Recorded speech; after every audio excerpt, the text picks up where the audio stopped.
안녕하세요, 연안국어 친구들. 이번에는 과학기술 13강 자동차 변속기의 원리라는 지문을 한번 분석해 볼게요. 요즘은 조금 어려웠죠? 같이 차근차근 읽어보도록 합시다. 자, 먼저 자동차의 엔진에 대해서 설명하고 있는 거고요. 엔진을 거쳐서 변속기를 거쳐요. 그래서 뒷바퀴 쪽으로 그 힘을 이동시켜서 우리 자동차가 움직이게 할 수 있는 건데, 어떻게 자동차가 변속기를 거쳐서 움직일 수 있는가, 그것을 한번 이해해 보도록 할게요. 자동차의 엔진이라고 하는 것은 연료의 화학 에너지, 즉 기름을 먹고 그것을 열 에너지로 변환시킨 다음에 그것을 운동 에너지로 변환시켜서 그렇게 차가 움직일 수 있습니다.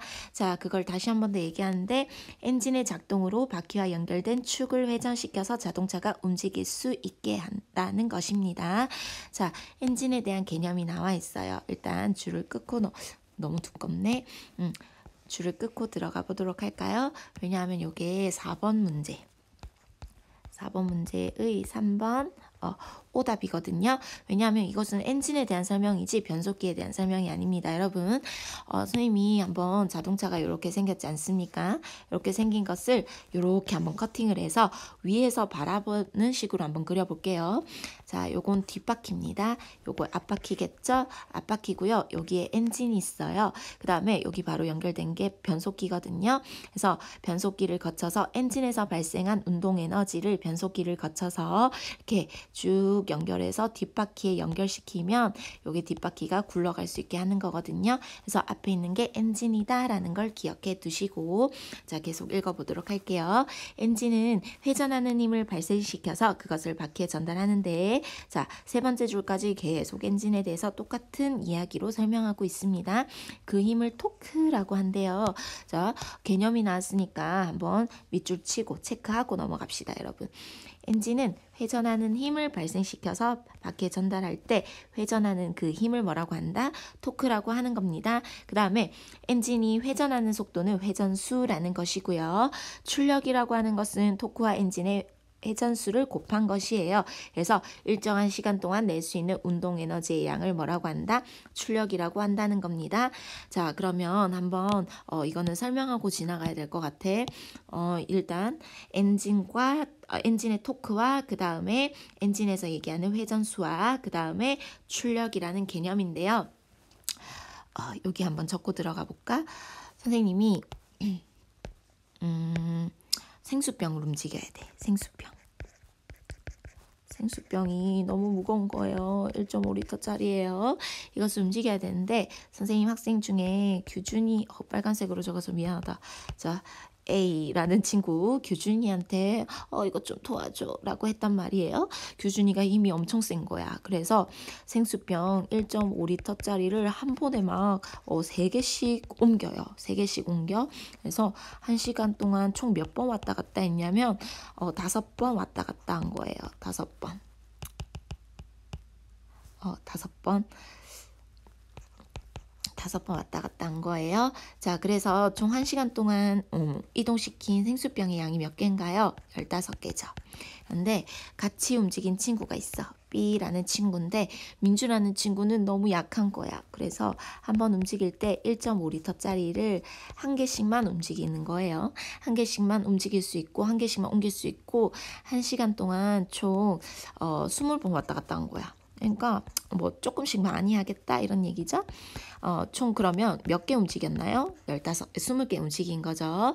자, 여러분, 여기에서 얘기하는 요거 친구들의 힘 있죠. 이게 바로 토크 개념입니다. 토크 개념이고요. 일정한 시간 동안 몇 번 왔다 갔다 할 수 있어. 요 개념이 바로 회전수 개념이겠죠. 회전수는 차에서 사실 RPM이라는 개념으로 쓰입니다. 자, 그래서 총 에너지, 운동 에너지, 움직인 양이 몇 개야? 라고 하는 것이 바로 요게 출력 개념이에요. 그래서 한 번 움직일 때 큰 힘으로 조금씩 움직이는 요런 엔진도 있고요. 그 다음에 작은 힘으로 여러 번 많이 움직이는 그런 엔진도 있어요. 이게 차마다 사양이 다른데 어쨌든 이렇게 총 인율이 달라진다라는 것을 알아두시면 되겠고, 요게 디젤이라는 친구거든요. 디젤이라는 친구고 요게 B라는 친구가 가솔린이라는 개념이에요. 여러분들, 어쨌든 사실 화물차 같은 것들은 커다란 힘으로 그렇게 빨리 많이 움직일 필요는 없잖아요. 그래서 커다란 무거운 짐들을 이제 움직이기만 하면 되는 거라서 화물차 같은 개념이라고 생각해 주시면 되겠고, B라는 차는요, 일반 뭐 승용차라고 생각해 주시면 되겠습니다. 많은 큰 짐을 움직인다기보다는 빠르게 많이 움직이는 게 중요하니까요.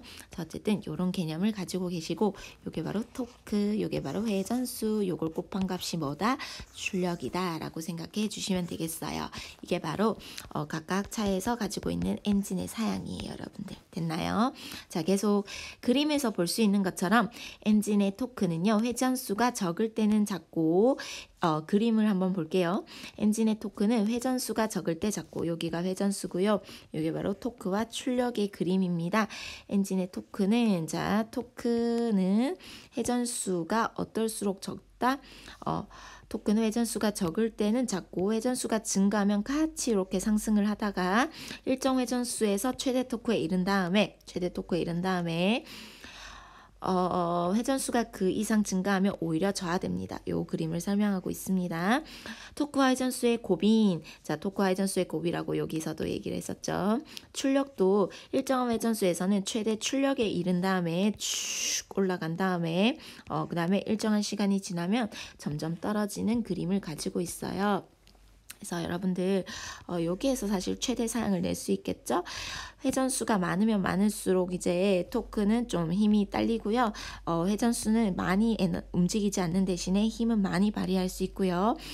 그 곱하기가 바로 요거 출력이다. 여기에서 최대 맥시멈 힘을 발휘할 수 있네요. 요거는 요 그림으로 바로 이해하시기만 하면 됩니다. 엔진에서 생성된 동력은 바로 바퀴로 연결되지 않고 엔진과 바퀴 사이에 있는 변속기를 통해서 전달이 되는데, 변속기는 엔진에서 발생하는 회전수와 토크를 주행 상황에 맞게 바꾸어서 바퀴에 전달하는 장치입니다. 그러면 각각 주행 상황이 다르잖아요. 갑자기 출발해야 될 때도 있고, 속력을 막 낼 때도 있고, 그 다음에 오르막길로 올라가야 될 때도 있고요. 그때마다 엔진을 바꾼다면 너무 효율이 안 좋은 거야. 그래서 변속기라는 개념이 있는 거예요. 실제 자동차의 주행에서 자동차가 출발할 때는 정지 상태에서 움직여야 되기 때문에 그렇게 빠른 회전수까지는 필요 없고 힘을 갑자기 많이 빵 줘야 되는 거예요. 여러분 여기 옆에 요거는 정리하고 좋을 것 같습니다. 자, 출발할 때 각각의 주행 상황에 맞게 어떻게 이렇게 조절해야 되는가, 토크와 회전수를 조절해야 되는가라는 것을 이해하셔야 되기 때문에, 자, 갑자기 출발할 때입니다. 출발할 때예요. 출발할 때는 어떻게 해야 된다? 파란색으로 적겠습니다. 토크가 커야 된다. 큰 토크가 필요하다라고 하네요. 하기 때문에 엔진이 최대 출력 구간에서 큰 토크를 얻을 수가 있습니다. 큰 토크를 얻을 수가 있어요. 이후 가속할 때 시간을 많이 내야 될 때, 그러니까 빠르기를 많이 내야 될 때 큰 출력을 내야 되는 동시에 밖에 회전수도 높일 필요가 있습니다. 이거는 둘 다 필요하네요. 자, 이번에는 가속을 해야 될 때요. 가속의 상황에서는 토크도 커야 되고요. 그 다음에 회전수도 높은 회전수를 요구하네요. 자, 계속 그러나 평탄한 도로에서 정속 주행일 때는 자동차는 주행 중에 저항할 대응만큼 출력만 내면 되기 때문에 커다란 출력은 필요하지 않습니다. 인과관계로 되어 있네요. 그래서 그동안 가지고 있던 힘을 바탕으로 해서 그냥 일정한 속력만 내면 되기 때문에 그렇게 힘은 필요하지 않대요. 자, 그러면 이번에는 정속 주행의 상황으로 적어볼까요? 정속 주행일 때는 우리의 자동차가 그렇게 커다란 힘은 필요하지 않는다라는 것이 되겠습니다. 이와 같이 주행 상황에 따라서 바퀴의 회전수와 전달되는 토크가 달라져야 되는데, 그때마다 우리의 중심축인 회전을 회전시켜서 그때마다 변화하는 것은 너무나 비효율적이고 어려운 일이기 때문에, 그래서 무엇을 사용한다? 변속기를 활용한다는 겁니다. 그러면 변속기는 뭐다? 엔진을 그때그때 변화시키는 게 너무 비효율적이기 때문에 효율적으로 구동을 하게 해주는 그런 장치가 되겠네요. 여러분들 맞죠? 변속기가 하는 역할이에요. 엔진에서 발생한 회전수와 토크를 주행 상황에 맞게 조절하기 위해서는 변속기는 여러 단의 기어로 구성되어 있습니다. 기어는 엔진에서 발생한 회전수를 주행 상황에 맞는 밖의 회전수로 바꾸는 역할을 하고요. 자, 일반적으로 기어비에 따라서 회전수와 토크의 변화가 일어난다라고 하는데 이게 무슨 말인지 모르겠죠? 여러 단의 기어로 구성되어 있는데 사실 이것을 수동 변속기의 개념으로 한번 얘기를 해볼게요. 요게 그림이 좀 필요한데 요 뒷장에 좀 적어도 될까요, 여러분들? 여기 자리가 많으니까요. 엔진입니다, 여러분. 엔진이고요. 여기가 이제 변속기.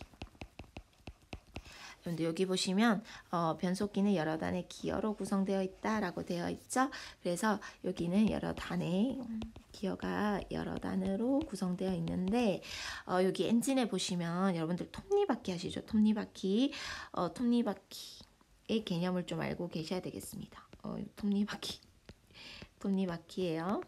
자, 엔진에서 발생하는 그런 힘을 이제 변속기에서 그때 중행 상황에 맞게 토크와 회전수를 이제 변환시켜야 되는데 그때 변속기가 톱니바퀴가 이렇게 작은 것도 있고요. 중간 부분도 있고요. 더 큰 것도 있고요.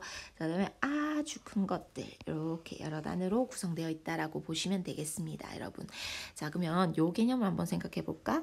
자, 여기는 톱니바퀴가 총 10개라고 한번 생각해 보고요. 여기는 5개라고 한번 생각해 볼게요. 자, 똑같이 굴러갑니다, 여러분. 똑같이 이렇게 맞물리면서 굴러갈 때 얘가 한 바퀴 도는 동안 얘는 몇 바퀴 돌겠어요? 0.5바퀴 돌겠죠? 0.5바퀴를 돌아요. 그럼 다시 얘가 2바퀴를 돌 동안 얘는 한 바퀴밖에 못 돈다라는 것입니다. 여기까지 반대로 얘기했네. 미안해.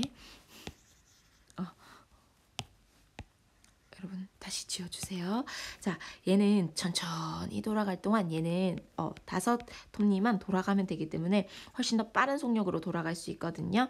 그래서 얘가 한 바퀴 돌아갈 동안 얘는 0.5바퀴를 돌아간다는 거고요. 다시 얘가 한 바퀴를 돌 동안 얘는 2바퀴나 돌 수 있다 이 얘기입니다. 됐나요? 그래서 회전수가 굉장히 높아요. 상대적으로 얘에 비해서 얘가 톱니바퀴가 적을 땐 대신 회전수가 빠르기 때문에 힘은 어떻다? 힘은 좀 작습니다. 그러면 반대로 얘는 톱니바퀴가 10개야. 그런데 얘가 20개예요. 20개면 얘가 한 바퀴 돌 동안 얘는 0.5바퀴밖에 못 돌겠죠. 0.5바퀴밖에 돌지 못하지만 그 대신 힘은 굉장히 셉니다. 힘은 굉장히 세서 힘은 상대적으로 더 세다. 자, 여러분 눈치채셨나요? 자, 속도가 빨라진다면 힘을 포기해야 돼. 그 다음에 속도를 포기한다면 힘을 얻을 수 있어. 그래서 세상에 공짜는 없는 거 알겠죠? 자, 토크 곱하기 자 회전수가 그게 바로 일정한 시간 동안 낼 수 있는 출력인데요. 토크가 커진다면 회전수가 작아지고요. 토크가 커진다면 회전수는 상대적으로 작아진다라는 걸 이해하시면 되겠습니다. 자, 그러면 이 얘기를 왜 했냐면요. 자, 요게 바로 엔진의 요거 톱니바퀴라고 생각해 주시면 되겠고 그때마다 요 톱니바퀴를 연결하게 된다면 어떻게 되겠어요? 요 톱니바퀴를 연결하게 된다면 속도는 빨라지겠죠. 우리 자동차의 속도는 대신에 토크, 즉 힘은요 좀 줄어들게 됩니다. 자, 그 다음에 요 바퀴로 연결하면 어떻게 되겠어요? 속도는 엔진에 비해서는 느려지겠죠. 돌아가야 될 게 많으니까, 톱니가 많으니까. 그래서 속도는 줄어드는 대신에 토크, 즉 힘은 굉장히 세집니다. 자, 그래서 이렇게 연결할 거거든요. 엔진과 변속기를 연결해야 되지 않겠습니까? 그래서 여기 중심 연결축이 있어요. 이렇게. 그래서 자, 이렇게 연결하는 축이 있는데요. 자, 그때 상황에 맞게 만약에 나는 속도는 빠르게 하고 싶어. 큰 힘은 필요가 없어. 그렇게 된다면 엔진의 그 힘과 회전 속도를 이렇게 변속기 얘랑 연결시키는 거예요. 그래서 속도는 빨리 하고 토크는 줄어들어서 이것을 뒷바퀴로 쭉 바로 연결해 주는 게 되겠고요. 아까 전에 그릴 때 이게 엔진, 변속기 이렇게 해서 뒷바퀴로 연결해 준다는 거 이해했었죠? 요 그림을 조금 확대한 겁니다. 여기를. 자, 그 다음에 나는 속도는 그렇게 필요 없어. 근데 갑자기 출발해야 될 때 힘을 빵 줘야 된단 말이에요. 그러면 요 엔진과 이 친구를 연결하는 거예요. 그래서 그때 상황에 맞게 알맞은 기어를 연결해서 뒷바퀴로 이렇게 연결시켜 준다라고 보시면 되겠습니다. 자, 그러면 다시 한번 더 본문을 보도록 할게요. 엔진에서 그때 발생한 회전수와 토크, 그때 발생한 회전수와 토크를 그때 맞는 주행 상황에 조절하기 위해서 변속기는 여러 단의 기어로 구성되어 있는데, 여러 단의 기어로 구성되어 있죠. 자, 구성되어 있는데 기어는 엔진에서 발생한 회전수를 주행 상황에 맞는 바퀴의 회전수로 바꾸는 역할을 하고요. 기어는 엔진에서 발생한 회전수, 주행 상황에 맞는 회전수로 바꿉니다. 맞죠? 회전수를 높이든지 낮추든지 계속 그래서 그때마다 토크의 변화도 일어나는데 일반적으로 기어 비율에 따라서 토크의 변화도 나타난대요. 자, 그러면 요거 한번 체크하고 들어갈까요? 기어 비에 따라서 회전수의 토크가 변화한다. 기어 비는 변속기 출력축의 회전수에 대한 입력축의 회전수 비율을 이해하는데, 비율을 뜻하는데 라고 해서, 자, 기어 B라고 하는 것은요, 변속기의 출력축의 회전수에 대해서 입력축의 회전수 비율을 얘기한대. 자, 그러면 출력축이 뭐겠고 입력축이 뭐겠어요? 자, 요게 바로 입력축입니다. 여러분, 입력하는 쪽이고요. 그 다음에 요게 바로 출력축이겠죠? 출력축이에요. 자, 그래서 출력축의 회전수에 대한 입력축의 회전수 비율을 뜻하는데, 기어비에 따라서 엔진의 회전수에 따른 바퀴의 회전수가 조절되고 바퀴에 전달되는 토크는 기어비에 비례합니다. 자, 그러면 자, 요 비가 커지면 커질수록 토크는 세진다라는 것을 기억하시면 되겠네요. 요거 반드시 별표입니다, 여러분들. 자, 별표예요. 자, 요거 지우고 색깔이 있는 걸로 색칠해야지 여러분들도 따라하겠지. 자, 바퀴에 전달되는 토크의 기어비에 비례한다. 자, 정말 별표예요, 여러분. 토크는 기어비가 클수록 힘이 세진다. 그럼 여러분들 이제 요것도 대답할 수 있겠지? 회전수는 어떻게 되겠어? 줄어들겠죠? 됐습니까? 자, 자동차를 운전할 때는 주행 상황에 맞게 적절한 기어비를 선택하게 되는데, 자, 이거는 수동 변속기의 상황이고요. 자동 변속기 같은 경우에는 이거를 자동차에서 이제 자동으로 바꿔줍니다. 예를 들어서 입력축인 엔진에 연결된 톱니바퀴의 수가 20개고요. 입력축 쪽이니까 엔진 쪽이겠죠? 입력축이라는 말이 아까 전에 이해를 못했어도 여기에서 이해를 하셔야 됩니다. 입력축인 엔진에 연결된 톱니바퀴 수가 20개야. 그런데 출력축의 바퀴에 연결된 톱니 개수가 20개라면, 자, 그러면 20개고 40개니까 당연히 회전수는 줄어들고 토크는 커지겠죠? 자, 그러면 출력축 분의 요 기어비가 출력에 대한 입력이니까, 자, 20개와 40개. 이걸 색깔로 적어야겠네. 기어비, 자, 톱니바퀴 20개, 그 다음에 40개. 됐죠? 자, 기어비라고 하는 것은 변속기 출력축의 회전수에 대한 출력축의 회전수. 자, 여러분, 얘가 두 바퀴 돌 동안 얘가 한 바퀴를 돌겠죠? 그래서 출력축의 회전수에 대해서 출력축이 한 바퀴 돌 동안, 자, 입력축이 몇 바퀴 돈다? 회전수는 두 바퀴 도니까, 오케이, 기어비는 2대1이 되겠네요. 자, 그러면 기어비 2대1이 된다. 똑같이 나오네. 자, 엔진이 두 바퀴를 돌 때 바퀴는 한 바퀴만 돌게 되기 때문에, 엔진이 두 바퀴 돌 때 왜 바퀴는 한 바퀴만 돌게 됩니까? 뭐를 거쳤기 때문에? 변속기를 거쳤기 때문이죠. 변속기에 있는 요 출력축의 톱니바퀴가 이제 바꿔준 거예요. 요 친구가 바꿔줬네. 얘랑 연결됐나 봐. 얘가 20개였다면 됐나요? 그래서 이렇게 된 거예요. 그러면 기어비가 2대1이 되잖아요. 기어비가 이럴수록 토크가 세지고요. 그러면 여러분들 요거 한번 이렇게도 얘기해 볼까? 엔진의 톱니바퀴가 20개고 변속기 쪽에 있는 기어가 10개야. 그러면 얘는 속도가 한 바퀴 돌 동안 얘는 0.5겠죠. 그러면 다시, 자, 얘가 비율이 0.5대 1이기 때문에 1대 2겠죠. 자, 그러면 0.5기 때문에 토크는 어떻다?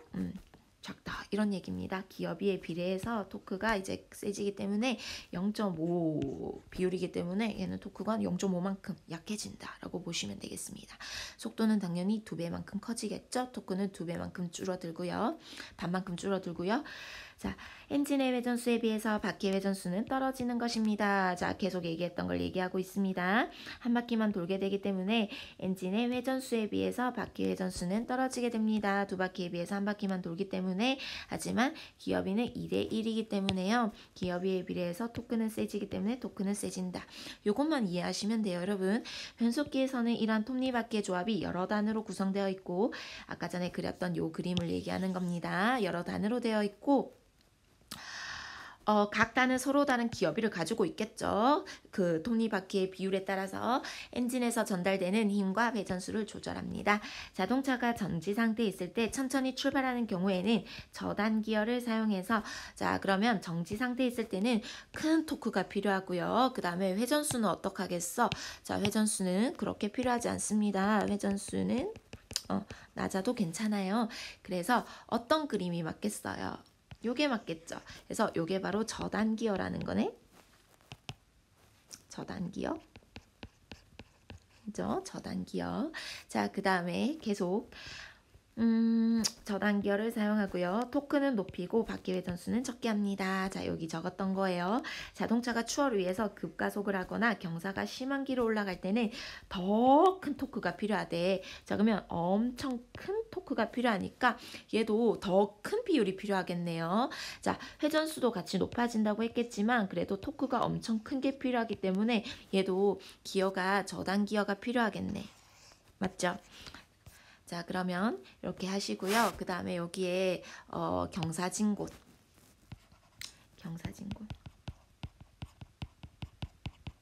경사진 곳도 큰 토크가 필요하고 그 다음에 회전수는 여러분도 어떻게 하겠어? 그렇게 빠르지 않아도 괜찮아요. 그래서 뭐가 필요한다? 저단 기어가 필요하다. 됐습니까? 너무 더러워졌는데 설명할 게 많아서 출발할 때 저단 기어 가속할 때 저단기어 왜 그런지 여기 토크 회전수까지도 적어주세요. 그 다음에 이렇게 경사진곳 올라갈 때도 저단기어가 필요하고요. 그 다음에 하지만 자동차의 속도가 올라갈수록 커다란 토크가 필요하지 않습니다. 종속주행입니다. 그래서 왜냐하면 여러분 이렇게 출발할 때 빵 힘을 주고 출발했어. 그래서 토크가 엄청 커졌거든요. 그런데 그러다가 이제 어느 순간부터는 그렇게 큰 힘까지는 필요 없고 계속 일정한 속도만 내면 되는 거야. 그러면 이때 급 출발할 때 냈던 그 토크가 갑자기 빵 사라지는 게 아니지 않습니까? 그래서 그 힘만 계속 유지하면 되고요. 계속 일정한 속도만 내면 되기 때문에 이제는 토크는 그렇게 필요 없는 거예요. 기존에 가지고 있던 토크가 계속 조금 계속 일정한 힘을 내는데 발휘하고 있는 겁니다. 큰 토크가 필요하지 않기 때문에 고단 기어를 사용한다 라고 해서 자 여기 한 번 더 적을까요? 자 회전수만 높으면 되고요. 회전수만 높으면 되고 뭐가 필요하다? 고단 기어가 필요하다. 됐습니까? 여러분 요거 한번 지우고 들어갈게요. 필기 못했으면 하세요. 자 다시 한번 더 깔끔하게 정리를 해줄게요. 첫 번째 출발할 때는 커다란 토크가 필요하다. 토크가 커야 되고요. 회전수 빠르기는 그렇게 필요하지 않습니다. 그래서 저단기어를 쓴대. 자, 이때 저단기어라고 하는 것은 2대 1 비율. 자, 요것은 뭐다? 출력축에 대한 입력축이기 때문에 요게 바로 출력축. 자, 요게 바로 변속기 쪽이고요. 그 다음에 입력축 쪽이니까 입력하는 쪽이라서 엔진 쪽이라고 보시면 되겠습니다. 자, 그 다음에 두 번째 가속을 할 때는 더 큰 토크를 필요해. 그렇죠? 더 큰 토크를 필요하고 회전수도 높은 게 필요하기는 해요. 하지만 토크가 더 필요하기 때문에 토크는 이 비율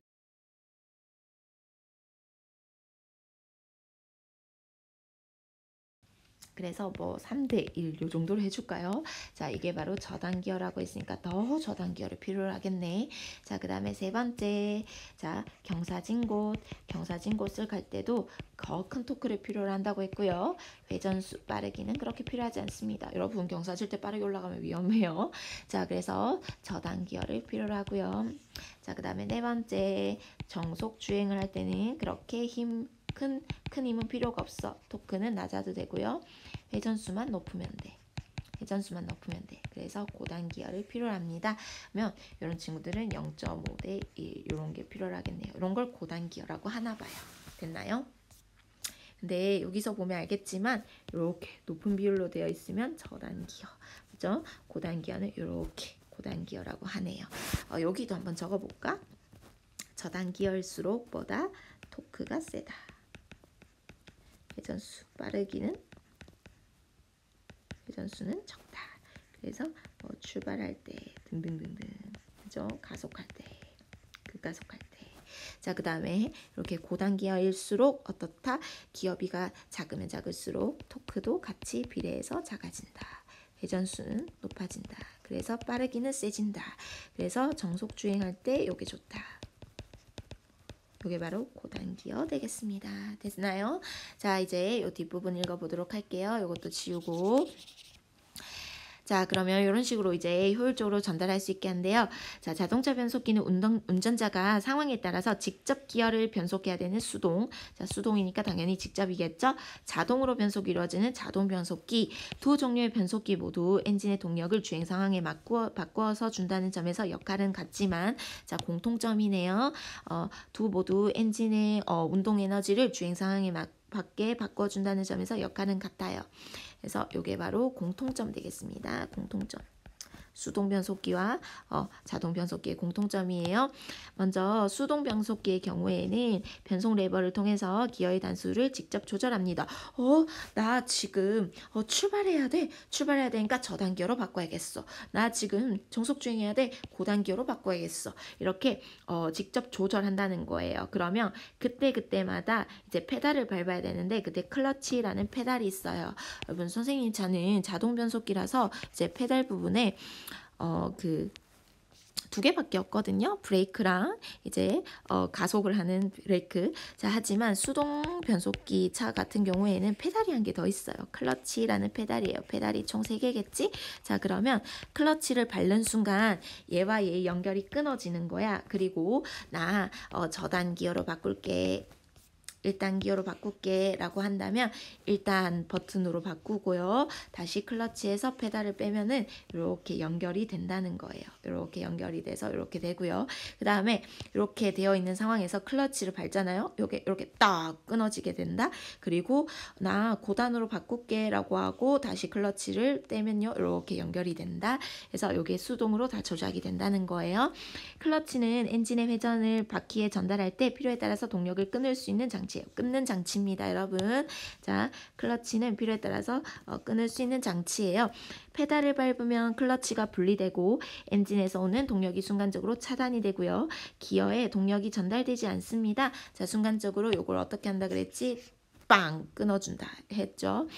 기어를 변속하고 다시 클러치 페달을 발을 떼면 자, 그때 동력을 다시 전달할 수가 있대.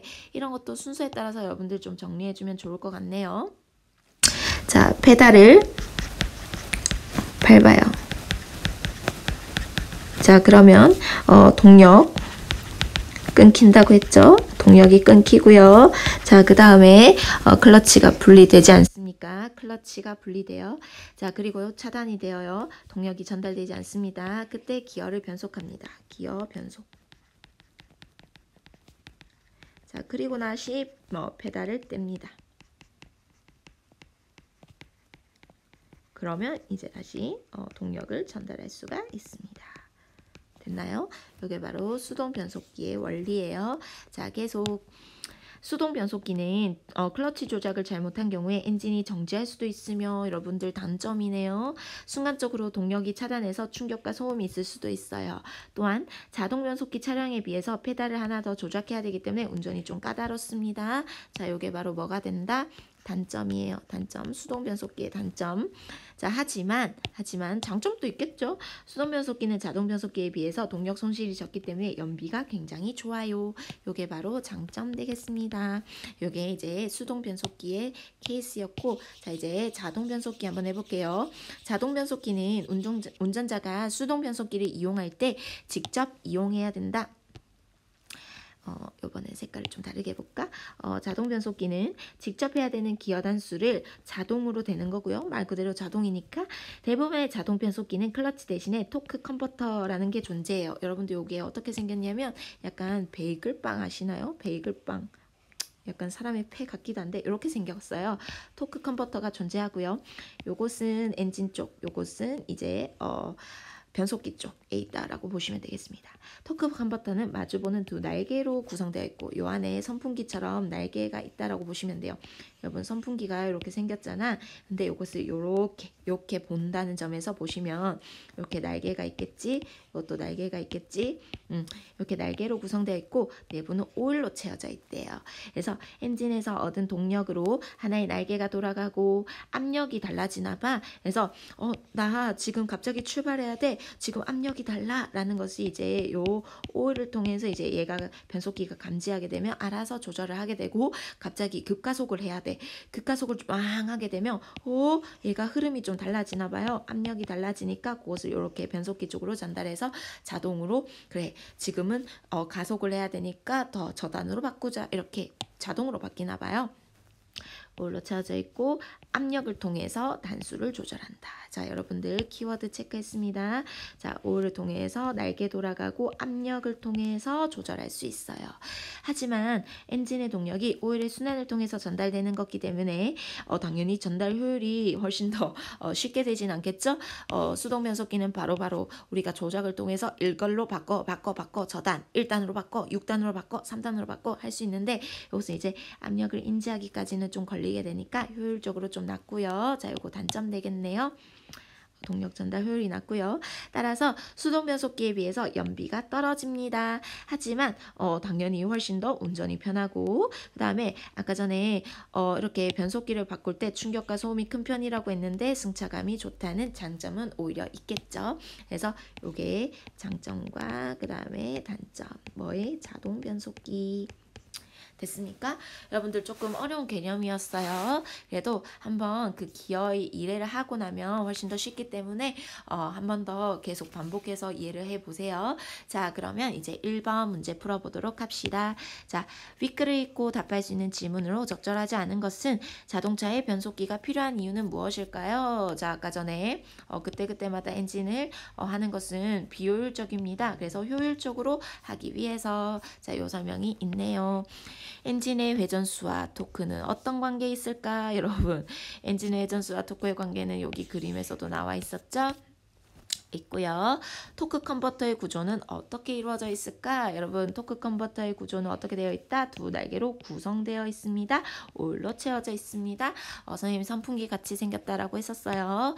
자, 그래서 여기에다 있고 각 단의 기어가 서로 다른 기어비로 구성된 이유는 무엇일까요? 그때 뭐에 따라서 주행 상황에 맞게 바꾸기 위해서 주행 상황 때문에 그렇죠. 자, 수동 변속기와 자동 변속기 중에 현재 더 많이 사용되는 그런 얘기는 없었습니다. 이런 얘기는 없었고 장점과 그 다음에 단점 그 다음에 원리 정도까지만 얘기하고 있었어요. 자, 정답은 5번입니다. 됐나요? 자, 그 다음에 2번 문제 보도록 합시다. 어떤 자동차의 기어비를 나타낸 것이에요. 여러분, 이런 보기를 보면요. 여러분들을 어렵게 하겠다는 것이 아니고 힌트를 얻으셔야 돼요. 힌트. 줄글로 봤을 때 이해 안 됐던 부분 있죠. 저단 기어가 뭐지? 기어비가 뭐지? 했던 것들을 여러분들이 이 표를 통해서 훨씬 더 이제 힌트를 얻으셔야 되는 지문입니다. 자, 그러면 한번 읽어보도록 할게요. 1단 기어에서 출력의 톱니 개수가 30개라면 자, 출력축이에요.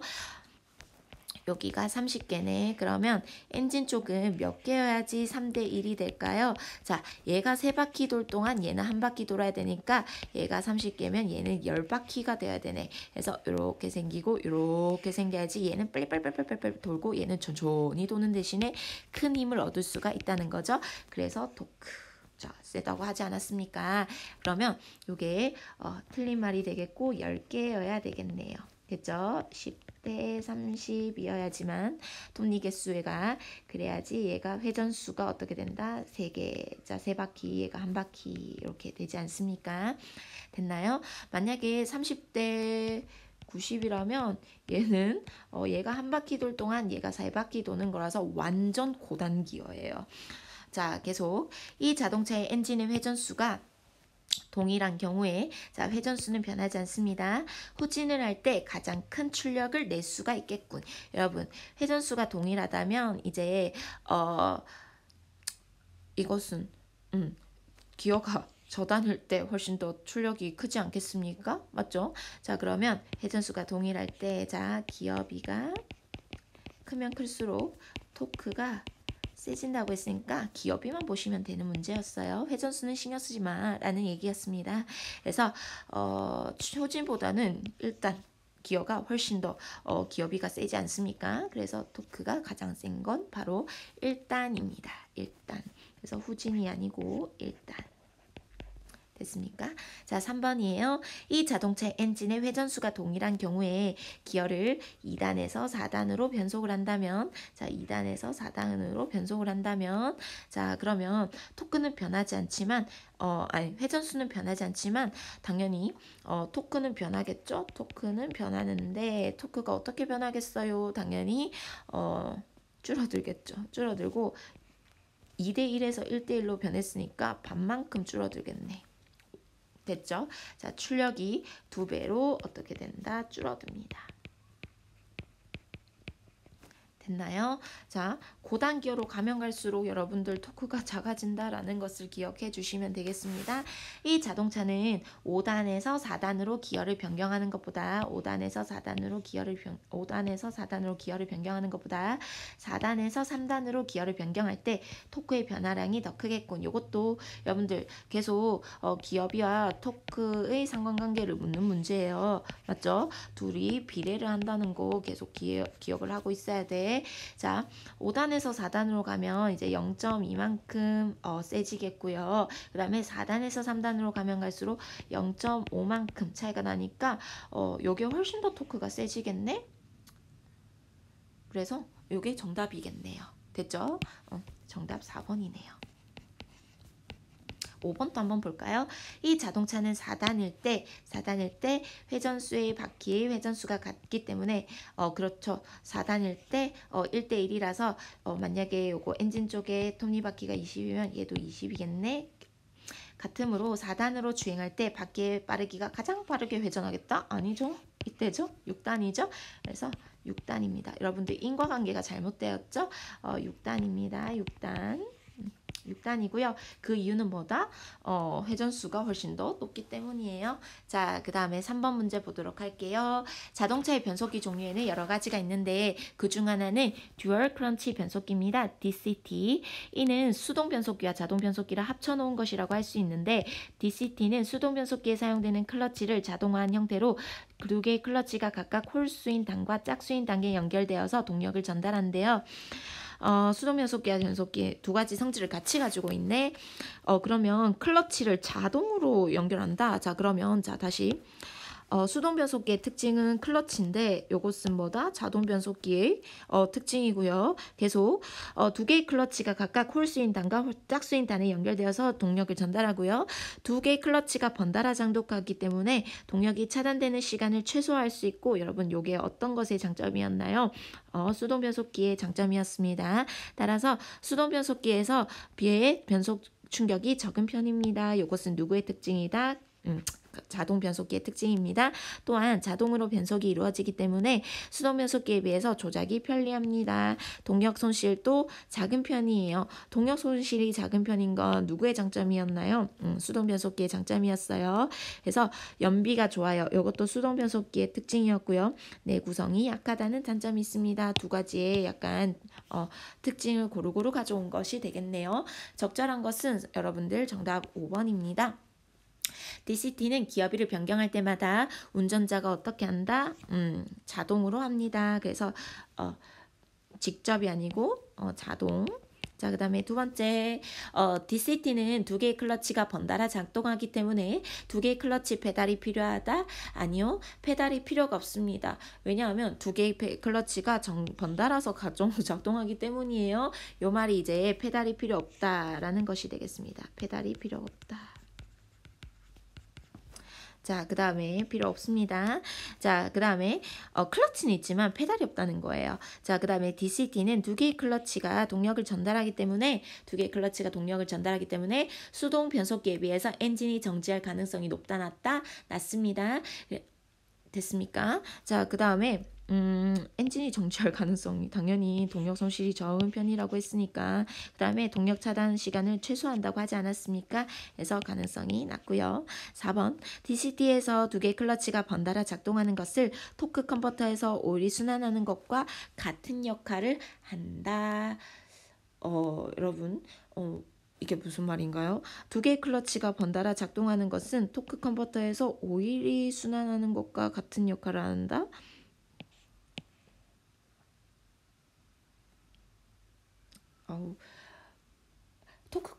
토크 컨버터의 오일은 엔진에 동력을 전달하는 거고요. 클러치는 엔진 회전을 바퀴가 전달할 때 순간적으로 동력을 차단하는 역할이지 않습니까? 그래서 여러분 이때 오일이 하는 역할은 아까 전에 본문에 보시면 엔진 동력을 전달하는 역할이라고 했거든요. 엔진은요. 그래서 동력을 이렇게 순간을 전달한다고 되어 있기 때문에 같은 역할이라고 보시면 안 됩니다. 클러치는요. 그것을 순간적으로 차단하는 역할이고요. 차단.